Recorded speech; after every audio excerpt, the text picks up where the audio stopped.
네, 오늘 함께 하실 분들부터 소개하겠습니다. 윤주진 국민의힘 미디어특위 위원, 이승훈 더불어민주당 전략기획 부위원장, 배종찬 인셋K 연구소장과 함께하겠습니다. 어서 오십시오. 안녕하십니까. 네.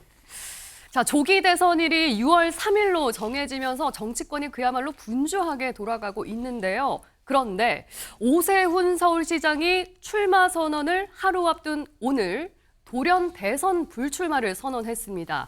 자, 오늘 오전에 있었던 기자회견 모습부터 먼저 직접 보고 오시겠습니다. 과연 지금 이 시장직을 중도에 내려놓을 가능성까지 열어둔 채로 나서야 할 때인가 끊임없이 스스로에게 묻고 또 물었습니다. 나 아니면 안 돼라는 오만이 횡행해서 우리 정치가 비정상이 됐는데 평생 새로운 정치개혁을 외쳐온 저로서 저마저도 같은 함정에 빠져서는 안 된다는 결론에 이르렀습니다. 그래서 오늘 저는 국민 여러분께 말씀드립니다. 저는 이번 대선에 출마하지 않겠습니다. 비정상의 정상화를 위해서 백의종군으로 마중물 역할을 하겠습니다. 정치인에게 추진력은 물론 중요한 덕목이지만 멈춰야 할 때는 멈추는 용기도 필요합니다. 네, 자, 윤주진 위원님. 예. 오늘 오전에 정말 깜짝 놀랄 만한 뉴스가 나왔어요. 예. 내일 출마 선언을 할 거라고 예상했던 오세훈 서울시장이 갑자기 대선에 불출마를 하겠다라고 선언을 했거든요. 혹시 윤 의원님은 예상을 하셨습니까? 아닙니다. 전혀 예상하지 못했고요.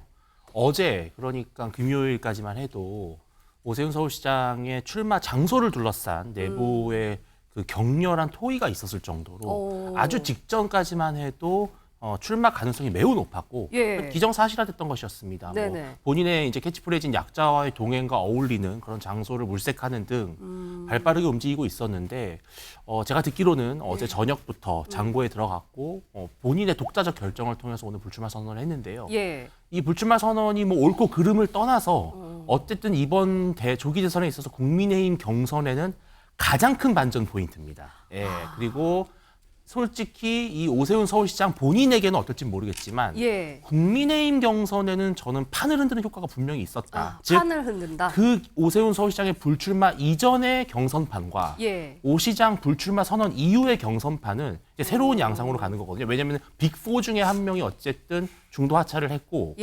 탄핵에 찬성했었고 중도 확장성이 높았던 후보가 본인이 자진 사퇴를 함으로써 당에 던지는 메시지가 있었을 겁니다. 네네. 이 메시지를 당원들과 지지층이 좀 무겁게 여기지 않았을까 그렇게 예상하고 있습니다. 판이 바뀌었다. 이렇게 말씀을 해주셨는데 어제까지만 해도 막 캠프에서 기자회견 장소 준비하고 어떻게 할까 이랬던 분이 갑자기 왜 이런 결정을 내렸을까? 이 부분이 궁금하거든요. 혹시 이승훈 위원장님은 왜 불출마 선언을 했다고 보세요? 일단 뭐 반전 포인트라고 하셨잖아요. 판이 뭐 뜨거워져야지 반전이 있는 것이지 하나도 뜨거워지지도 않았는데 반전이 있지는 않는다. 그냥 오세훈 시장이 빠지고 나서 시작하는 것이기 때문에 오히려 더 판이 식었다라고 저는 생각하고요. 판이 식었다. 사실상 저는 오세훈 시장이 나올까 안 나올까를 좀 고민했었어요. 그 이유는 뭐냐면 처음부터 강력하게 토지거래 허가제를 해제하겠다. 그래서 강남을 한번 잡아보겠다. 이런 생각이 있었을 것 같은데 한 달 만에 그냥 바로 회수했거든요. 이건 굉장히 좀 무능력해 보이고 자신의 주요 지지 기반인 강남에서 오세훈 왜 이래? 라고 할 수 있는 포인트가 있었기 때문에 안 나올 수도 있겠다 이런 고민을 했는데 얼마 전에 사무실을 얻었다라고 하더라고요. 그래서 사무실을 얻었으니까 나오려나 보다 했는데 또 바로 직후에 명태균 씨가 보석으로 나왔다 이런 얘기가 있었거든요. 근데 명태균 씨 수사와 관련해서 어차피 검찰이 수사를 제대로 못할 거라고 생각을 했어요. 대선 이후로 미룰 거라고 생각했습니다. 그렇지만 명태균의 입이 그렇게 쉬운 입이 아니에요. 굉장히 윤석열 전 대통령을 향해서도 파면될 것이다. 탄핵될 것이다 라고 강력히 주장했는데 실제 파면이 됐잖아요. 그런 측면에서 명태균의 입도 좀 부담스러웠을 것 같고 마지막으로는 한덕수 대행이 나온다라고 하는 소문이 퍼지면서 지지율이 좀 훅 떨어지는 가장 많이 떨어진 분이 오세훈 시장이거든요. 그런 측면에서 결국 장고 끝에 결정을 한 거 아닌가 싶습니다. 예, 장고 끝에 결정이 맞는 결정이었는지 악수였는지는 뭐 이제 추후에 지켜볼 문제이긴 합니다만 지지율 문제도 말씀을 해주셨어요. 그렇죠. 오세훈 서울시장의 현 지지율로는 이거 끝까지 가기 힘들 것 같다. 이런 생각 때문에 혹시 출마를 접었을까요? 그런 판단이 있었을 것 같아요. 또 그렇지 않다 하더라도 뭐 지지율 좀 안 나와도 경선하면서 바람을 몰아오면 되는 것이니까. 근데 종합적인 판단을 했을 때는 이번 판은 아니다. 2보 전진을 나중에라도 하려면 지금 1보부터 해야 되겠다. 이 판단을 한 거죠. 네. 크게 보면 지금 현재 대선 판 자체가 뭐 탄핵, 내란 이게 이제 전환될 가능성도 있지만 그 전환되는 지점이 한덕수 차출론이 나오거든요. 예. 그럼 조금 더 국민의힘 내부 더군다나 오세훈 시장 쪽으로 모이기보다는 오히려 한덕수 차출론 쪽으로 갈 가능성이 있다. 이렇게 되면 선거에 관심이 달라지는 거죠. 네. 내가 관심 받고 싶었는데 예. 내가 돼야 되는데 네. 이게 아닐 수도 있거든요. 네. 그러면 오히려 이때 오 시장이 선택할 수 있는 건 더 대성적 결단을 내리자. 그래서 오히려 지금 사람들에게 오세훈은 이런 사람이다. 네. 그러다가 우리 이성훈 변호사 이야기하셨듯이 개인적으로도 그렇게 좋은 지점이 아니거든요. 명태균 또 토제 또 여기에다 뭐 다른 가지 이유까지 그러면 지금보다는 네. 이번 판보다는 다음 판이 낫겠다 예. 판단을 한 거죠. 1보 전진을 위한 3보 전진을 위한 1보 2보 후퇴였다. 전진을 위한 1보 후퇴. 그러니까 네. 오세훈 시장이 개인적으로만 봤을 때는 차기나 차차기를 생각한다면 그렇죠. 사실 지금은 그냥 일단 대선 출마 생각을 접는 게 나을 수도 있다. 이게 또 좋은 하나의 선택이었다라고 메커니즘이 네. 서울시장 자리도 중요하거든요. 예. 만약에 이게 흔들리게 되면은 앞으로 오 시장의 정치적 미래뿐만 아니라 네. 국민의힘에서 서울은 사수해야 돼요. 이게 여기에 대한 부담도 없지는 않았을 것이다. 네. 라고 봐야 될 겁니다. 예. 자, 이렇게 오세훈 시장이 불출마를 선언하면서 오세훈 시장의 지지층은 과연 어느 후보에게 흘러들어갈 것인가? 이 부분도 관심입니다. 자, 오 시장이 오늘 또 어떤 얘기를 했는지 먼저 듣고 오실까요? 말씀을 드린 것처럼 비전을 함께하면 도와드려야죠. 성장과 번영 이 두 가지를 가지고 국민들께 비전을 제시하고 판단을 물을 생각이었습니다. 저의 구상과 일치하는 비전을 제시하는 후보는 누구라도 도와서 정권 재창출에 매진토록 하겠습니다. 네.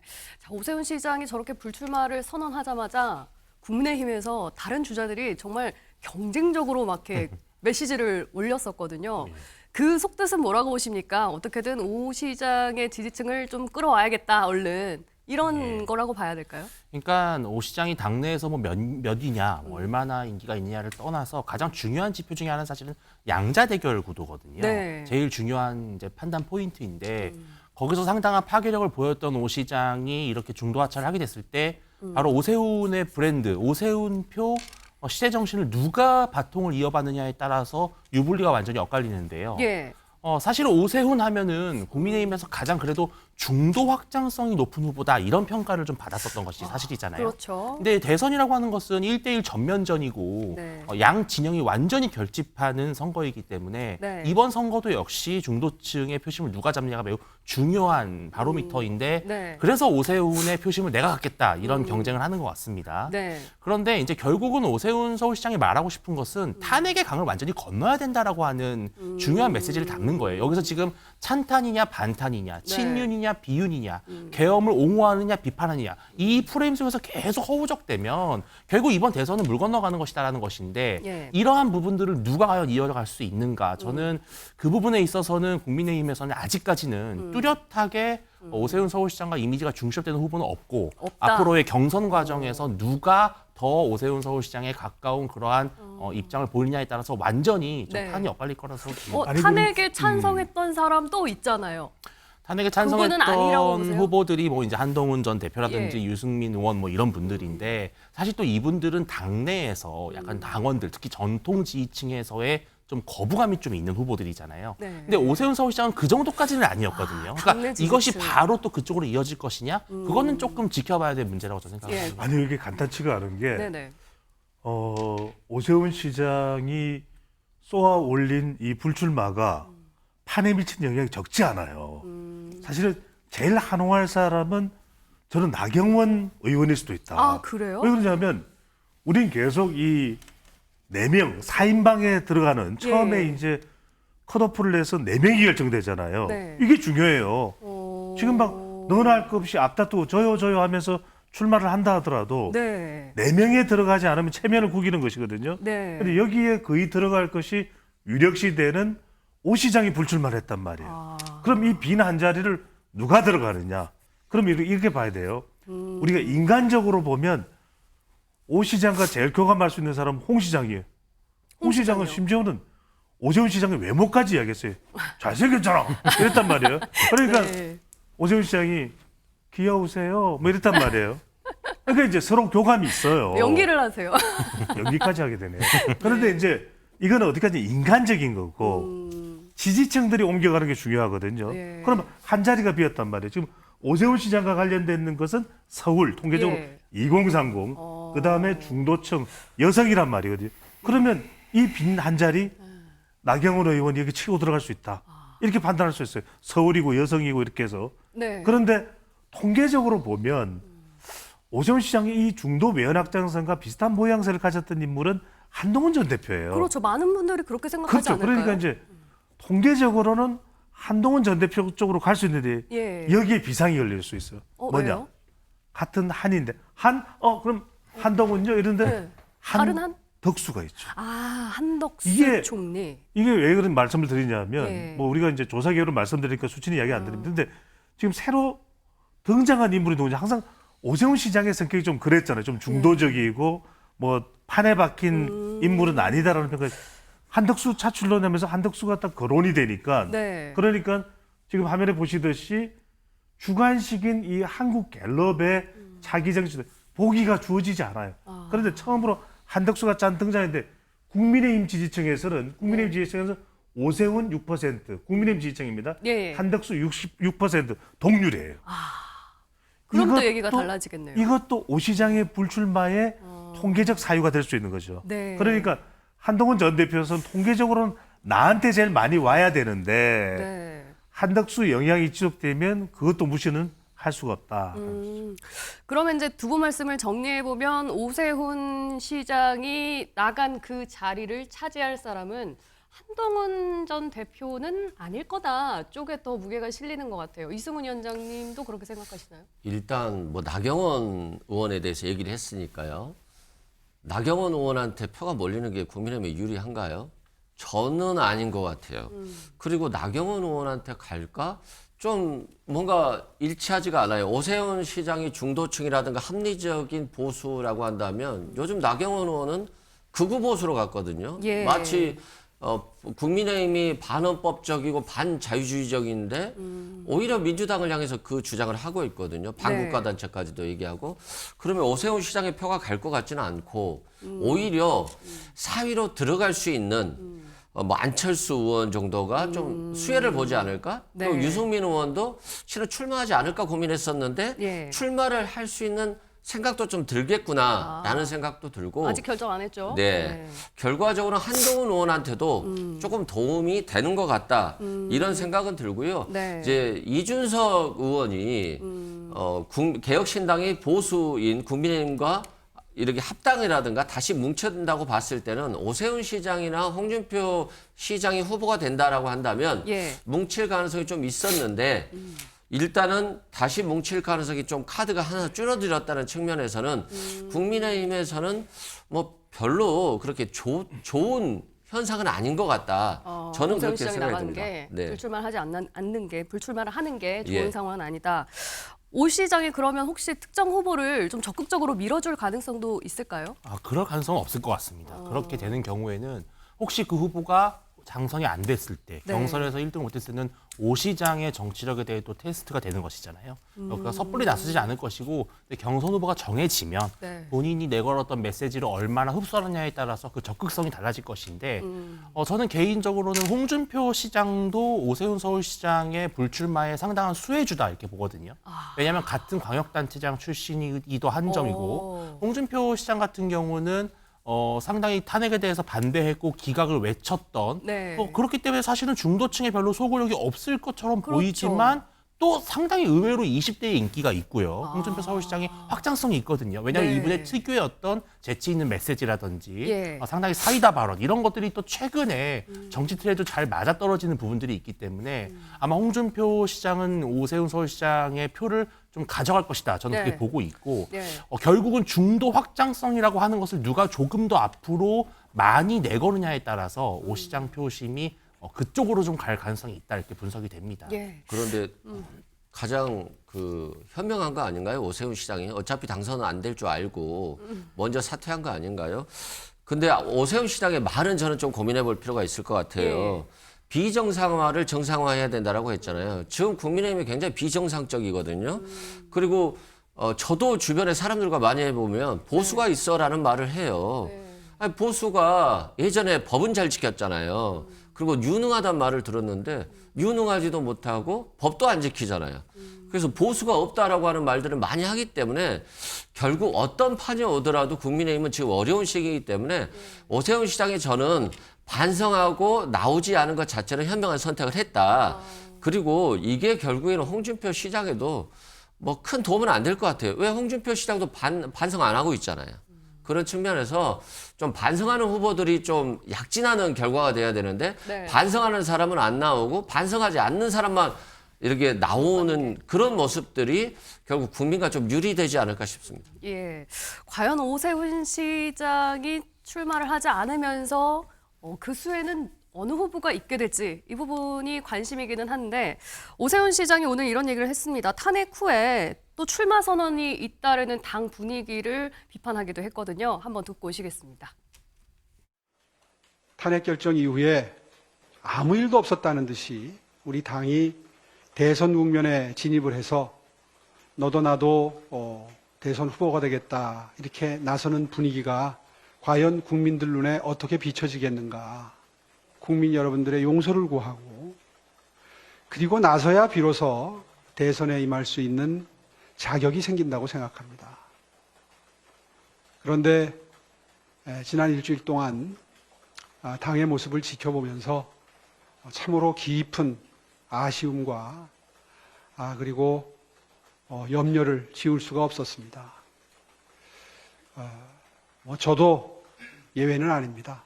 깊게 반성하고 정말 깊게 통렬히 국민 여러분들의 마음을 어루만져 드려야 될 시점이라고 생각을 하고요. 그런 의미에서 우리 당이 이런 반성을 하는 작업에 저도 기여를 할 수 있으면 좋겠고요. 네.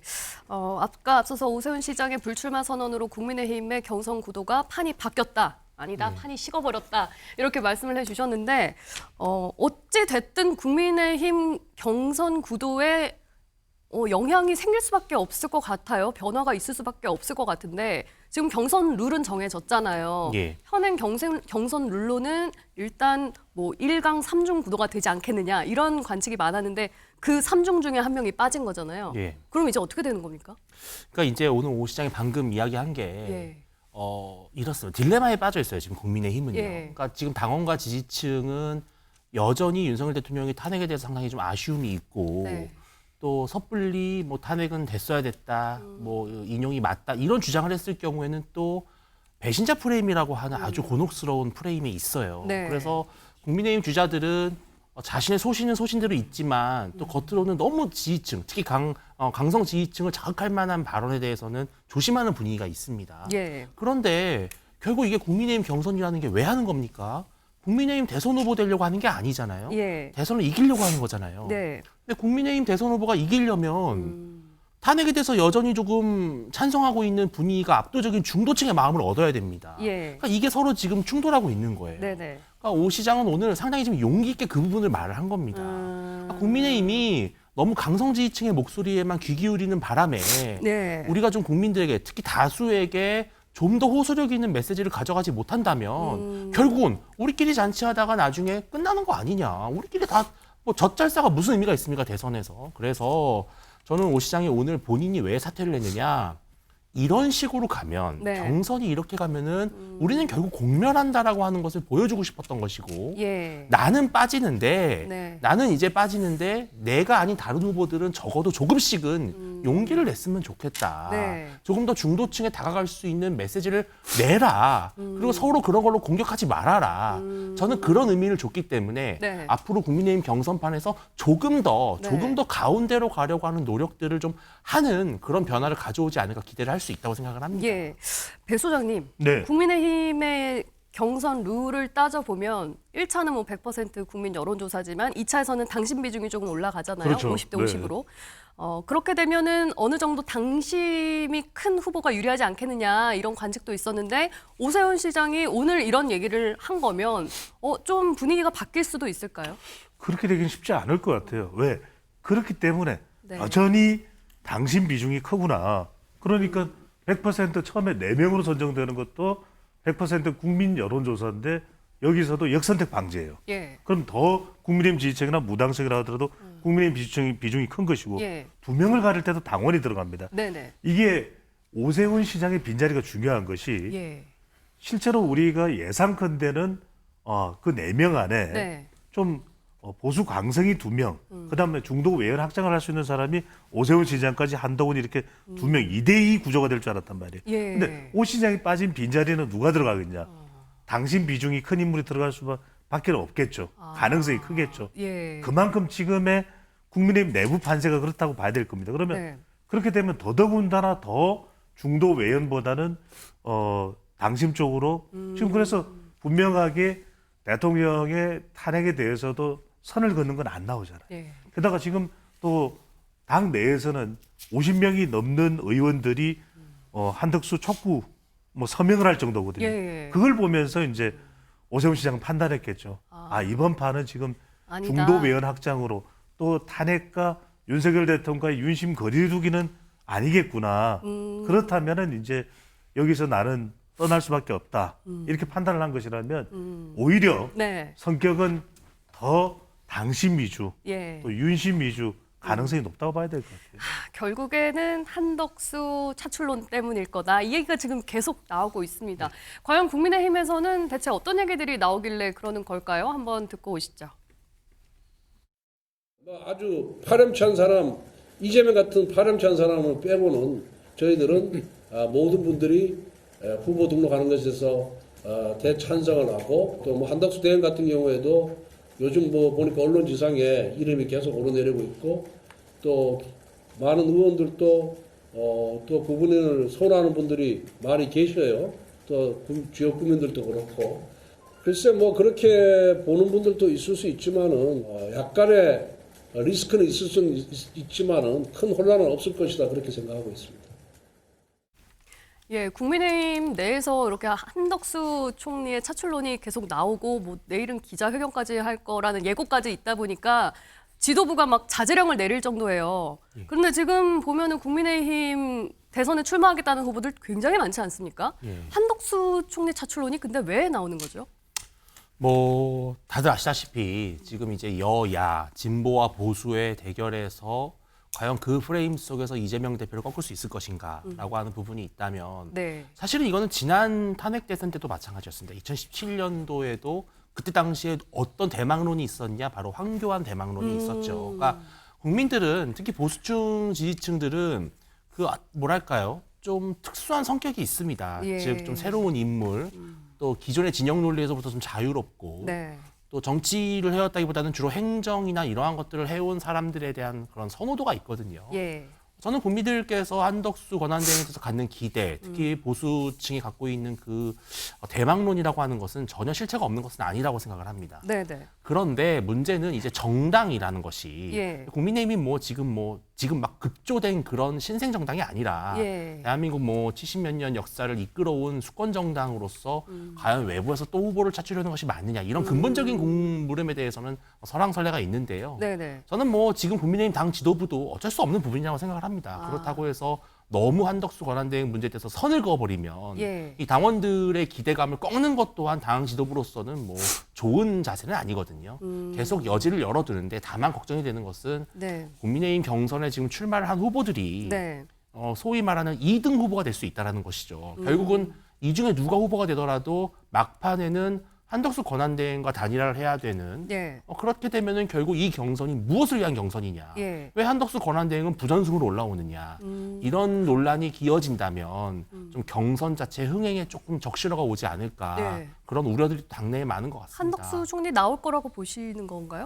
저는 가능성이 매우 높아졌다 생각합니다. 매우 높아졌다? 뭐 몇 퍼센트 이렇게 말씀드리기는 어렵지만 예. 과거에는 뭐 대선에 디귿자도 나오지 못하도록 해라라고 네. 했던 분이지만 사실 정치가 그렇습니다. 저도 이렇게 보면 절대 안 나오겠다고 하시는 분도 예. 주변에서 한두 명, 아. 10명, 100명 전화 오고 네. 문자 오고 여론조사 나오면요. 네. 별 수가 없는 거예요. 아. 왜냐하면 정치는 그렇습니다. 국민이 부르면 나오는 게 정치입니다. 예. 그래서 옛날에 반기문 이제 유엔 사무총장 사례도 있었지만 네. 결국은 한덕수 권한대행도 본인에게 쏟아지는 이 관심과 기대를 외면할 수 있는 명분이 없다. 그리고 국민의힘 입장에서는 아주 나쁜 카드만은 아니다라는 판단도 저는 할 것이라고 봅니다. 예. 풍요 속의 빈곤이라고 할까요? 국민의힘 대선 주자들이 굉장히 많이 있지만 이재명 전 대표의 대항마가 누가 있을까 이런 고민에서 아마 한덕수 차출론이 나온 것이 아닌가 이런 분석을 해주셨거든요. 그렇다면 한덕수 총리는 이제 이재명의 대항마가 될 수 있다. 이제 이렇게 보시는 것 같은데 동의하시나요? 뭐 국민의힘 지도부가 눈이 안 좋은 것 같아요. 왜요? 아니 뭐 국민들이 다 알지 않습니까? 한덕수 대행이 경쟁력이 없다는 거. 그냥 없다고 국민의힘 보시나요? 내부에서 지지율이 조금 나왔을 뿐이지 이걸 가지고 어떻게 이재명 대표와 겨뤄서 이길 수 있다라고 하는 것 자체가 이해가 안 되고요. 저는 예. 딱 궁금한 점은 있습니다. 네. 뭐 굳이 한덕수 대행이 호남 출신인지는 잘 몰랐지만 예. 호남 출신이라고 하니까 예. 호남에서 몇 %의 지지를 보내줄까? 아. 근데 뭐 거의 보내지 않을 것 같아요. 그리고 가능성을 열어뒀다라고 하는데 아니 가능성 열어두는 게 좋잖아요. 가만히 있어도 지지율 오를 수 있으니까 가능성도 열어주고 네. 정말 뭐 천지개벽이 돼서 지지율이 많이 오른다라고 한다면 출마할 수도 있죠. 네. 그런데 그런 가능성 자체는 저는 거의 안 들어올 것 같고 트럼프가 당신 출마하느냐 했더니 고민 중이라고 했잖아요. 네. 그러면 트럼프라고 하는 미국 대통령이 한국 총리하고 통화하는데 아니요 저 안 나올 건데요 하면 트럼프가 대화할 이유가 없잖아요. 저 나올 건데요라고 하기도 좀 애매하잖아요. 그렇기도 하지만 네. 고민 중이라고 해야지 대화를 나눠줄 거 아닙니까? 그러면 바로 끊어버리겠죠. 예. 곧 있으면 뭐 협상할 대상이 아닌데 네. 그런 측면에서 저는 그냥 상투적인 얘기를 한 것이다라고 생각하고요. 저는 한덕수 대행 안 나올 거라고 생각합니다. 나오면 무책임한 거잖아요. 조기 대선 관리하라고 헌법재판관들이 판결해줬더니 조기 대선 안 하고 대통령이 나온다? 예. 라고 하는 것도 그러고요. 두 번째는 3년간 총리했잖아요. 네. 윤석열 정부 망가뜨렸잖아요. 국민의 경제를.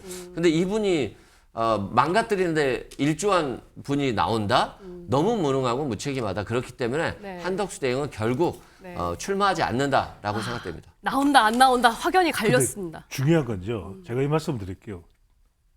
대한민국에서 대통령을 뽑는 것은 네. 과거에 대한 평가라기보다는 우리가 총선 국회의원 선거는 주로 retrospective voting 어려운 말 쓰시네요. 최고적 투표. 그러니까 예. 이제 우리가 정권 심판 그럴 때 중간 심판 그럴 때 예. 어렵진 않고요. 네. 그렇게 이제 우리가 이야기를 하는데 네. 대선은 왜냐면 앞으로의 5년이잖아요. 네. 그러니까 저 사람이 5년을 잘할까 이 생각 기대를 가지고 하는 미래를 보는 prospective 거다. voting 예. 전망적 투표를 해요. 그래서 저는 지금 한덕수 권한대행이 과거에 어떻게 했는가에 집중하기보다는 네. 제일 중요한 기준은 지지율이 될 거예요. 결국 나오고 안 나오고는. 그러니까 그렇죠. 특히 이제 이거 앞으로 있을 여론조사이기 때문에 조사 개요와는 전혀 상관이 없습니다. 한 4월 말에서 5월 초에 실시되는 조사에서 네. 이재명 후보와 양자 대결을 했는데 네. 보수 진영에서 한덕수가 나갈 경우에 이긴다. 네. 그런데 국민의힘 후보로는 다 진다. 네. 이렇게 나오면 한덕수 쪽으로 싹 의견이 모일 가능성이 높아요. 근데 여기서 또 하나 또 우리가 질문을 받을 게 뭐냐면 아니 그러면 뽑힌 그 국민의힘 후보가 그걸 관두겠어요 그러잖아요. 그렇죠. 근데 여기서 제일 중요한 거 국민의힘 지지층의 제1 희망과 기대가 뭘까요? 선거에서 이기는 거예요. 예. 그것도 이재명 후보를 이길 수 있는 후보라 해야 되잖아요. 네. 그럼 이 지지율 조사가 네. 일파만파 확대되는 겁니다. 네, 네. 그래서 단일화를 하라. 아. 이런 요구가 거세게 일어날 수밖에 없거든요. 근데 저는 그 지점에서 중요한 것이 아까 이제 우리 이성호 변호사께서 호남 이야기를 하셨는데 예. 호남은 호남의 호남만 호남이 아니에요. 예. 더 큰 호남은 호남 밖의 호남이에요. 호남 밖에 호남. 이 호남 밖의 호남이 지난 대선에는 2022년 대선에는 윤석열의 손을 들어줬어요. 예. 그래서 서울에서 이겨서 고표 차이만큼 당선된 거예요. 네, 네. 0.73%. 네. 그래서 중요한 것은 지금 그러면 왜 한덕수냐 이상하잖아요. 윤석열 정부의 국무총리였고 탄핵 국면하고도 관련돼 있는데 네. 프레임 전환 때문에 그래요. 프레임 전환. 프레임이 전환되죠. 뭔가 이제 왜? 판을 바꿔보려는 건가요, 그렇죠. 이것도? 국민의힘 후보가 나오게 되면 또 탄핵 생각하고 내란이 거론될 수밖에 없거든요. 근데 예. 한덕수가 권한대행이 나오는 순간 물론 무관하진 않지만 네. 제가 아까 전망적 투표라고 했잖아요. 예. 경제가 이야기됩니다. 미국을 이야기할 수밖에 없거든요. 예. 또 트럼프를 이야기해야 됩니다. 네. 그래서 프레임을 전환한다는 것 때문에 프레임이 전환되는 것이 중요한 게 네. 조지 레이코프가 한 이야기가 그렇잖아요. 예. 코끼리를 생각하지 마. 트럼프를 생각할게. 예. 이게 되는 그런데 한대행이 대선 출마를 할지 말지 이 여부를 가리는 거는 민주당 손에 달려 있다라는 얘기가 나와요. 어떤 뜻인지 아시죠? 네.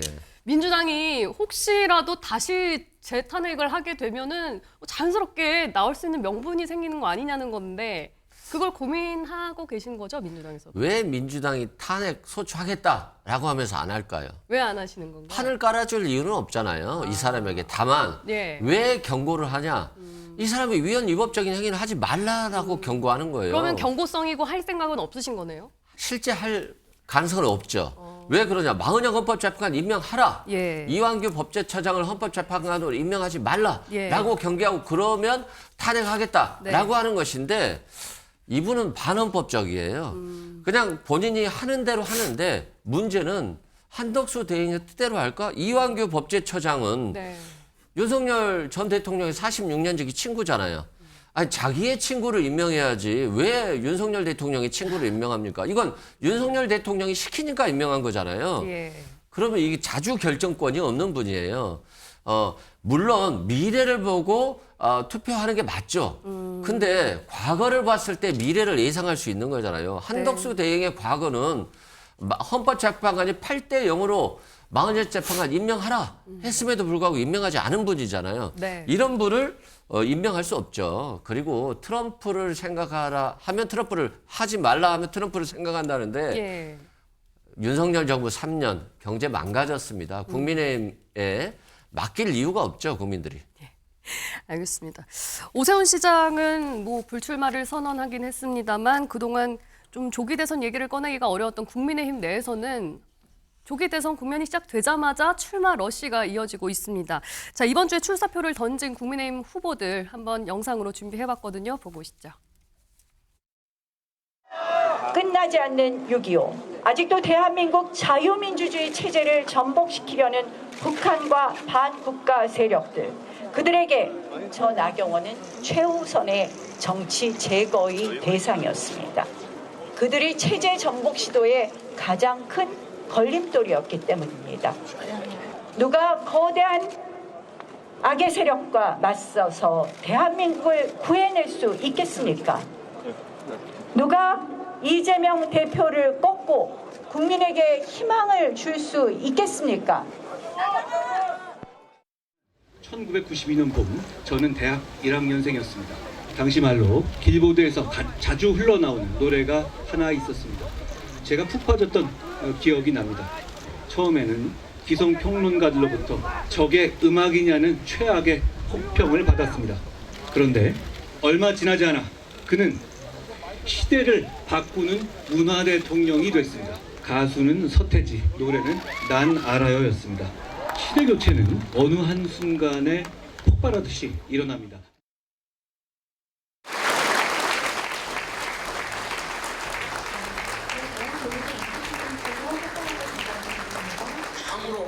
행복했고 꿈같이 소중했던 시간이었습니다. 민주화를 넘어 선진국 시대까지 온 우리 대한민국이 분열과 대립으로 뒷걸음질 쳐서는 안 될 것입니다. 오늘 시장직을 내려놓지만 여러분들의 더 큰 힘이 되어 돌아와 여러분들의 든든한 후원자가 되도록 하겠습니다. 나의원과 같이 일정 같이 하셨는데 앞으로 향후 정책 연대라든지 더 나아가 단일화 이런 것도 염두에 두고 계신 건지 궁금합니다. 이렇게 같이 서로 이야기하고 협력하고 또 앞으로 같이 나가는데 뭐 그것이 뭐 단일화가 되느냐 뭐 이런 것들은 그런 걸 염두에 둔 건 없습니다. 나 의원과 요거 같이 하시면서 연합이라는 표현을 쓰셨는데 그 협력, 구체적으로 어떻게 서로 뭐 협력, 대화, 소통. 그 나중에 뭐 또 이제 우리가 조금 있으면 또 이제 4명으로 일단 정하고 그다음 2명 이렇게 되잖아요. 1명. 그 과정에서 이제 우리 출발하면서 이렇게 나 의원님하고 또 같이 대화도 하고 다른 후보 누구라도 또 원하시면은 제가 만나 뵙고 같이 대화도 나누고 정책적인 협력도 하겠습니다. 뭐 나 의원님하고 뭐 우리끼리만 뭐 하겠다 이런 거는 없습니다. 예, 이번 주에 국민의힘에서 대선에 나가겠다고 하는 후보들이 이렇게나 많은데 한덕수 총리가 차출된다. 이러면 지금 국민의힘 후보들 굉장히 힘 빠지는 소리 아닙니까? 그렇죠. 그게 이제 또 정당 민주주의에 과연 올바른 것이냐. 저는 한덕수 권한대행의 대망론에 대해서 사실은 부정적이라고밖에 말씀드릴 수가 없어요. 왜냐하면 정말로 한 정당의 후보 아니면 네. 한 특정한 정치 세력의 후보가 되려면 그 정당에서 활동을 하고 입후보를 해서 경선을 거치고 최종 후보가 되는 예. 이것이 정공법이죠. 네. 정도입니다. 그동안 국민의힘이라고 하는 보수 정당이 늘 이제 외부 세력, 예. 외인 구단에 좀 의존해 왔다. 용병 정치만 해왔다라고 하는 비판이 많습니다. 네. 사실은 윤석열 정부가 결국은 막판에 이렇게 조금 안 좋은 결말을 맞이하게 된 것도 예. 그 씨앗이 있는 거거든요. 예. 저는 그래서 그런 실수를 다시 반복하지 않는 것이 사실은 국민의힘의 바람직한 것인데 그렇다고 해서 또 지지층에 또 한덕수 권한대행에 대한 그 기대를 우리가 저버릴 수는 없는 것이잖아요. 그리고 당내 경선에 뭐 참여할지 안 할지 모르겠지만 만약에 한덕수 차출론이 나오면 국민의힘의 이 경선 분위기도 좀 달아올 수 있는 거 아니냐 이런 얘기도 있는데. 그런데 그런 기대는 이제 없으세요? 국민의힘의 경선에서 이긴다 한들 네. 마지막에 가서는 결국은 한덕수 권한대행과 단일화를 해야 될 것이고 그 단일화 방식이라고 하는 것은 결국은 여론조사밖에 없습니다. 네. 그렇다면은 그 후보가 과연 국민들에게 상당한 좀 기대와 주목을 받을 수 있을 것이냐. 네. 저는 그런 걱정이 있는데요.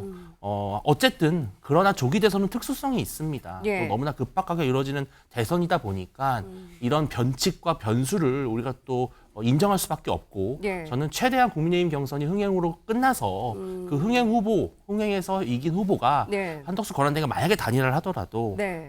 아주 그 진검승부를 펼친다면 또 국민의힘으로서는 나쁘지 않은 결과를 맞이할 수도 있다. 예. 그런 부분들까지 좀 폭넓게 본다면 네. 사실 민주당은 모순이에요. 왜냐하면은 한덕수 권한대행 나오면 땡큐. 예. 그런데 탄핵소추는 또 안 하잖아요. 탄핵소추하면 한덕수 권한대행에 판 깔아주는 게 싫다. 예. 근데 판을 깔아주는 게 왜 싫겠습니까? 그게 흥행 요소가 된다는 건 사실은 암묵적으로 동의하는 것이죠. 저는 민주당이 정말로 한덕수 권한대행이 후보가 되면 땡큐라고 하신다면은 탄핵소추 하십시오. 왜 못합니까? 네. 그게 한덕수 권한대행의 판을 깔아주는 것인데요. 저는 모순이 있다고 생각을 합니다. 예. 뭐 그게 모순은 아니죠. 모순은 아니고요. 당선되기 전까지 조심해야죠. 그렇지 않겠습니까? 정권 뺏어오기 전까지 조심해야죠. 그런 측면이고요. 두 번째는 네. 한덕수 대행의 판도 깔아줄 필요 없지만 탄핵 소추를 통해서 고통받을 사람은 국민일 수밖에 없어요. 지금 국정총괄 책임하고 있잖아요. 예. 조기 대선 관리해야 되고요. 네네. 그런 사람을 탄핵 소추해서 굳이 국민이 불편하게 할 필요가 없다. 이런 측면이다 말씀드리고요. 네. 자꾸 후보의 경쟁력만 보는데요. 네. 후보의 경쟁력을 보지 마시고요. 밭을 봐야죠. 밭이 좋아야지 고구마도 좋은 고구마가 나오고 감자도 나오는 거 아니겠어요? 예. 아니 국민의 힘이 정상적인 작동이 안 되는데 아무리 후보가 경쟁력이 있어도 안 되는 겁니다. 그래서 이번 판이 네. 국민에게 굉장히 어려운 겁니다. 아, 그렇군요. 자, 한편 윤석열 대통령의 탄핵을 반대했던 대표적인 인물이죠. 김문수 전 장관이랑 나경원 의원은 오늘 한자리에서 만났습니다. 자, 어디서 만났는지 한번 보실까요? 자, 중앙대학교이죠. 중앙대학교가 있고 거기에서 이제 김문수 전 장관과 나경원 의원이 함께 만나서 뭐 손도 잡고 햄버거도 먹고 오늘 이런 회동을 했다고 해요. 그런데 이 위원장님, 뭐 흑석동 그 중앙대학교가 있는 그곳이 나경원 의원의 지역구이기도 하지만 이재명 대표가 중앙대학교 출신이잖아요. 혹시 어떤 의미가 있었을까? 혹시 이 부분도 좀 생각해 볼 수 있을까요? 저는 뭐 의미는 없었다고 보고요. 그냥 좀 청년들 섭외가 편한 곳에서 한 것이 아닌가 그래요? 이런 생각이 들고요. 저는 이 부분에 있어서 관점이 좀 있을 것 같아요. 김문수 후보와 나경원 후보가 같이 하겠다, 편먹겠다 이런 거잖아요. 저는 윤석열 전 대통령이 나경원 의원을 만난 것이 두 분이 편을 먹어서 한동훈을 결선에 올리지 마라라는 의미의 미션을 주지 않았을까. 그 미션은 누가 줬어요? 윤석열 전 대통령이 주지 않았겠습니까? 윤심이었다. 그렇죠. 그렇기 때문에 지금 나경원은 지금 공상에 빠져 있을 수가 있어요. 자기 둘이 편먹어서 내가 후보가 되겠다. 뭐 이런 생각에 빠져 있을 수 있는데요. 경쟁력 입장에서 뭐 두 분이 편먹어서 시너지 효과가 있겠습니까? 저는 좀 국민의힘 경선이 나경원 의원의 출마로 좀 희화화되는 거 아닌가 이런 생각도 듭니다. 배 소장님, 아니 보통은 경쟁자면은 좀 이렇게 사이가 안 좋아야 할 텐데 경쟁자의 모습처럼 보이지는 않았어요. 굉장히 화기애애해 보였거든요. 결국 손을 잡을 거라고 이유가 보세요? 있죠. 근데 이제 중앙대학교 참 좋은 대학교입니다. 저 거기 나왔어요. 그러니까요. 중앙대학교. 그런데 이제 거기를 방문한 이유는 청년이라도 상징적 의미가 있죠. 2030 세대 공약도 있는데 한편으로는 그 청년이 또 마침 이재명 후보의 후배들이잖아요. 후배들도 우리를 이렇게 말을 들어준다. 귀담아 듣고 호감을 표시한다. 이 상징적인 의미는 무시할 수만은 없죠. 또 하나가 뭐냐면 윤심연대라고 볼 수가 있겠죠. 근데 윤심연대를 하는 이유는 뭐냐면 김문수 후보로서는 김문수 후보대로 그동안 대권을 생각했던 거 아니기 때문에 또 나경원 의원과 손잡는 것이 대구 경북에서 또 외연을 확대해야 되는 나경원 의원의 또 목표와 또 맞아떨어지는 것이거든요.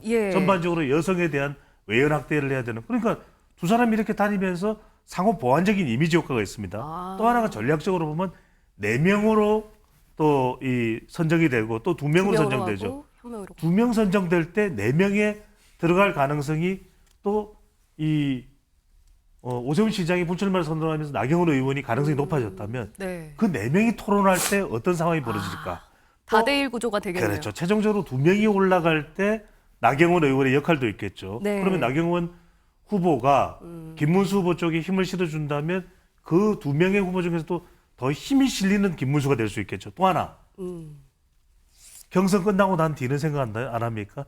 대선 끝나고 난 뒤는 생각 안 합니까? 해야죠. 그때 당권 도전할 때 김문수 후보가 국힘 대선 후보가 된다면 뭐 최종적으로 나중에 또 본선에서는 뭐 한덕수의 권한대행 이야기가 나오니까 그러면 그때 당권 도전할 때 김문수 전 고용부 장관이 전 나경원 의원이 좋던데요. 이런 그건 얼마나 큰 힘이 실리겠어요. 그런 연계선상까지 쭉 이어져서 서로 협력의 이 장면이 만들어지고 있다. 이렇게도 볼 수가 있는 거죠. 상당히 길게 보고 있는 거겠군요. 뭐 윤심 얘기를 하셨는데 윤심은 과연 있는 것인가? 또 있다면 그게 통할 것인가? 이 부분도 굉장히 관심입니다.